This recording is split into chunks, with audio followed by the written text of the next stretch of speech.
What makes a hero? Is it the cape, the mask, or something deeper? While comic books might have us believe it's all about super strength and fancy gadgets, the truth is far more interesting. Let me tell you about some real heroes who never made it into the funny pages, but whose stories deserve to be told. Exact repeat of Nan 6. Take Sarah Chen, a quiet librarian from Portland who nobody would have called heroic at first glance. She spent her days organizing books and helping children discover the joy of reading. But one rainy Tuesday morning, Sarah noticed something unusual. An elderly patron hadn't returned his books in 3 weeks. Now, most librarians would simply send a reminder notice. But Sarah knew Mr. Peterson never missed a return date in 15 years. She decided to check on him, walking 6 blocks in the pouring rain to his small apartment. When nobody answered the door, she heard faint cries for help from inside. Mr. Peterson had fallen and couldn't reach his phone. Sarah's quick thinking and concern saved his life that day. She didn't wear a cape, but she was certainly someone's hero. Consider Jamie Foster, a 10-year-old girl from Atlanta who proved you're never too young to be a hero. Jamie had always been different from other kids. She was born with a hearing impairment, but instead of letting it hold her back, she turned it into her superpower. When a new student arrived at her school, a boy from Syria who couldn't speak English, Jamie recognized something familiar in his isolation.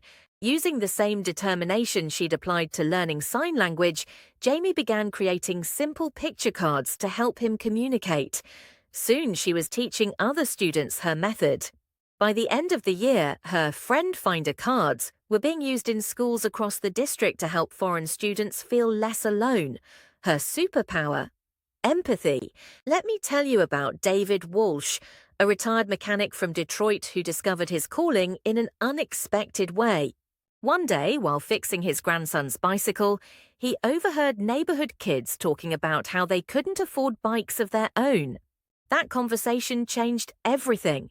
David started collecting broken and abandoned bicycles, fixing them up in his garage. What began as a hobby turned into Wheeler's Workshop, where David not only repaired bikes for free, but taught kids how to maintain them.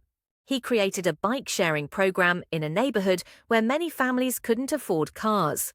More importantly, he gave children a sense of independence and responsibility.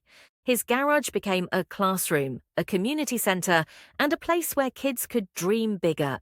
Heroes come in all shapes and sizes, like Maria Suarez, a high school janitor who noticed something others missed.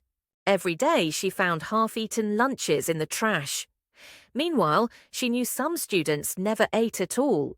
Maria started arriving early to set up a small table near the cafeteria.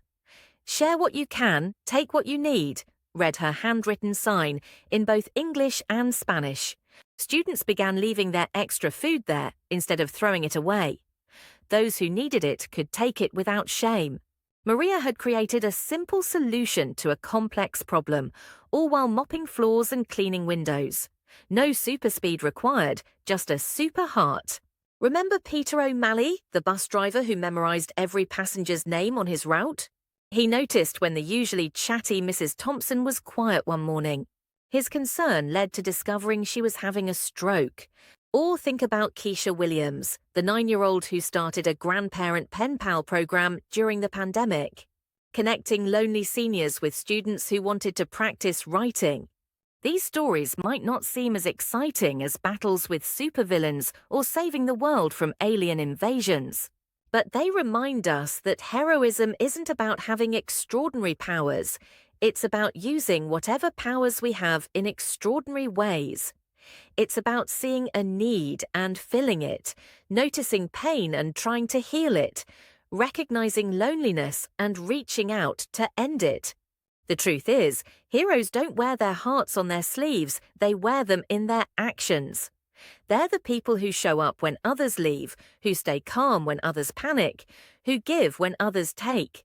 They're the ones who make the world better not through grand gestures, but through small acts of kindness repeated day after day.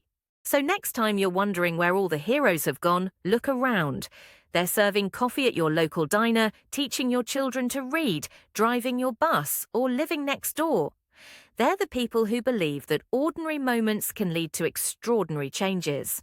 Because in the end, being a hero isn't about saving the world, it's about making your small corner of it a little bit better. And maybe, just maybe, that's the greatest superpower of all.